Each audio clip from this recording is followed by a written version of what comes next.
Hi there, I'm Renos Vakis, lead economist at the World Bank, and your host for Accelerating Development Ideas for Impact.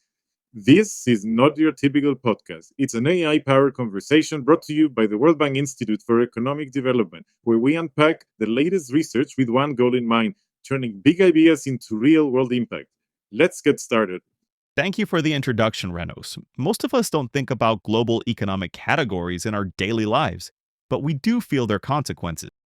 While reading Chapter 4 of the Global Economic Prospects 2026 report, I kept thinking about how frontier market economies sounds technical, almost distant, until you realize it describes places where growth feels close but never quite guaranteed.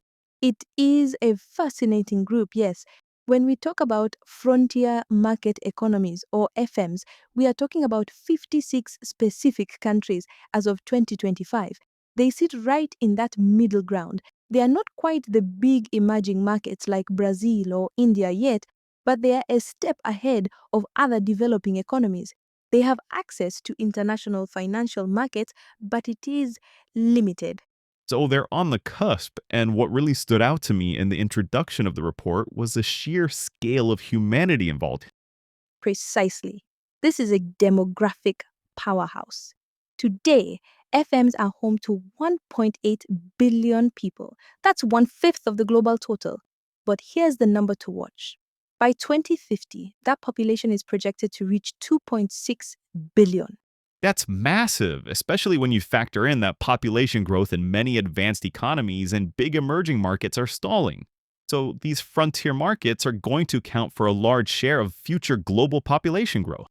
Correct. In fact, frontier markets will account for most of the increase in the global population over the next 25 years. And that brings us to the jobs challenge. Between 2025 and 2035, more than 230 million young people in these countries will reach working age.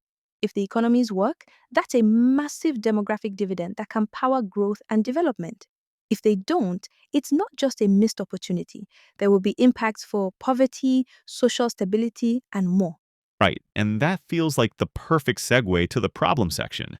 Because despite all this potential, all these young people ready to work, the report highlights a pretty worrying performance gap.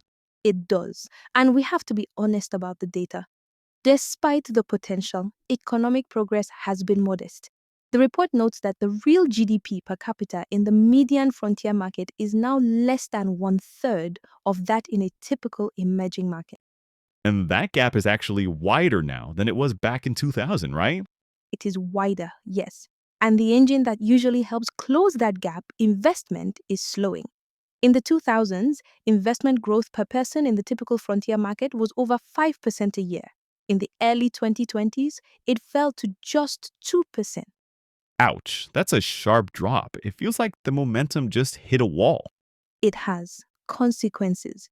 In the 5 years after the pandemic started, high income status actually moved further out of reach for about 40% of these countries. Instead of catching up, they are drifting further away. That's the tricky part policymakers face. You have this booming population, but the economic ladder is getting harder to climb. So let's talk solutions. The report structures this really well, starting with financial integration. Yes, this is the first theme the report highlights. We mentioned earlier that these countries have access to global markets. The financial openness score for the median FM has jumped from 0.18 in 2000 to 0.45 recently. Basically, they are more open for international business. But opening the doors lets in the draft, doesn't it? A perfect analogy. It brings volatility. The report describes a cycle of surges and stops. Money pours in, and that supports growth. But these flows can suddenly stop. And the data shows that the probability of a stop in capital inflows is nearly twice as high right after a surge in capital inflows. It's like feast or famine. Exactly. And for frontier markets, that volatility can be especially difficult to manage. This leads us to debt challenges. Frontier markets are on the front line here. Since 2020, there have been more sovereign defaults in frontier markets than in all other country groups combined. Nearly two-fifths of them defaulted at least once since the turn of the century. 2/5? That's that's a lot of instability. Imagine trying to run a small business or plan a family budget in an environment where the national economy might hit the brakes that hard. It is incredibly difficult for real people on the ground. There are various structural vulnerabilities.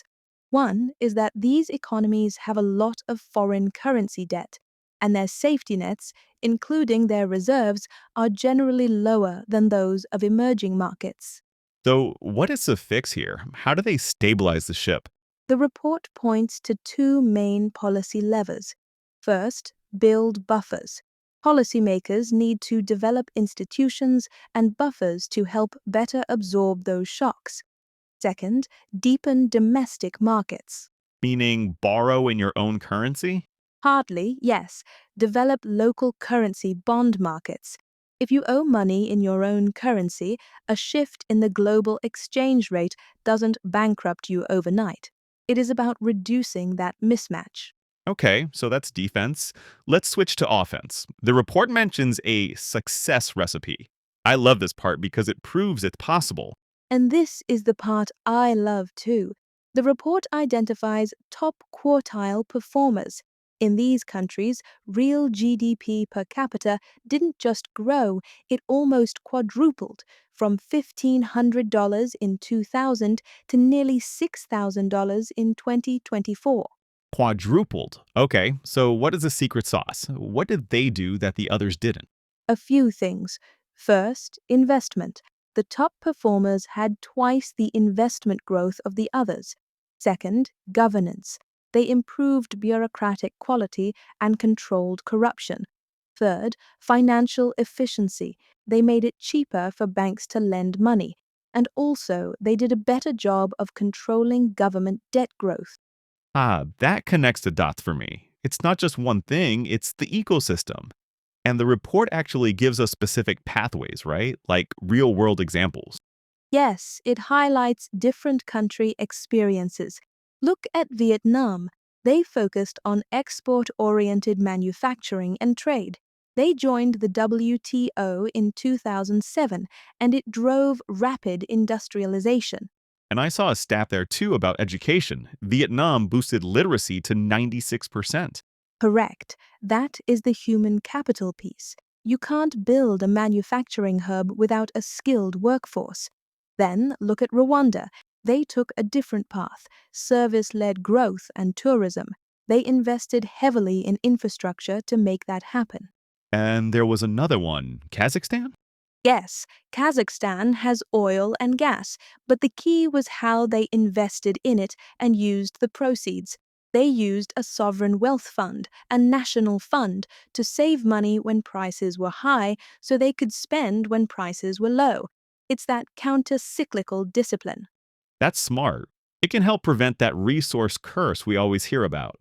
So, drawing this all together for policymakers listening, it seems like we have a clear set of ingredients. We do. The implications for growth are clear. You need structural reforms to make investors feel safe. That is the governance piece. You need foundational investments in infrastructure and people, like Vietnam's education push. And if you have resources, which about half of these frontier markets do, you need to use them wisely to manage that wealth well.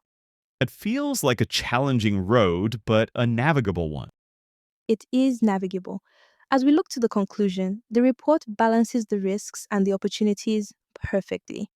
Yes, there is a risk of divergence where living standards slip backward. We cannot ignore that. But on the flip side, these countries have advantages. Huge advantages.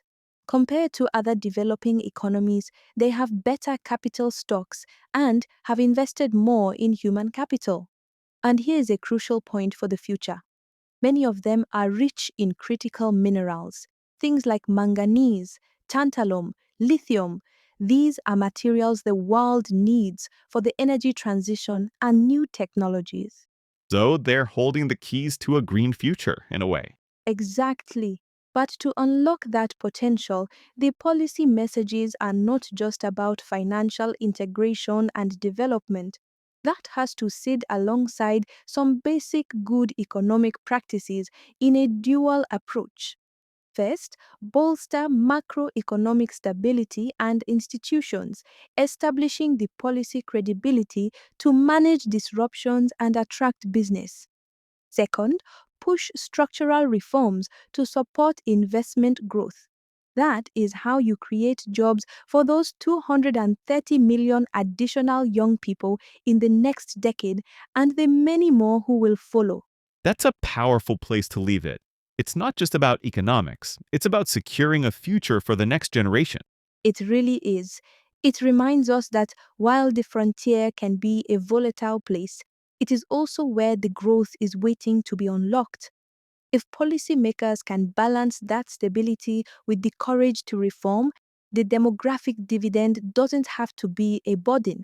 It can be the engine that lifts the global economy. Over to you, Renos. Thank you for joining us. You can find the full report on our website. Just follow the link in the description. Be sure to subscribe to be the first to know about upcoming episodes. And before you go, how do you plan to put what you learn into practice? And what topics you'd like us to explore next? We'd love to know. Until then, goodbye.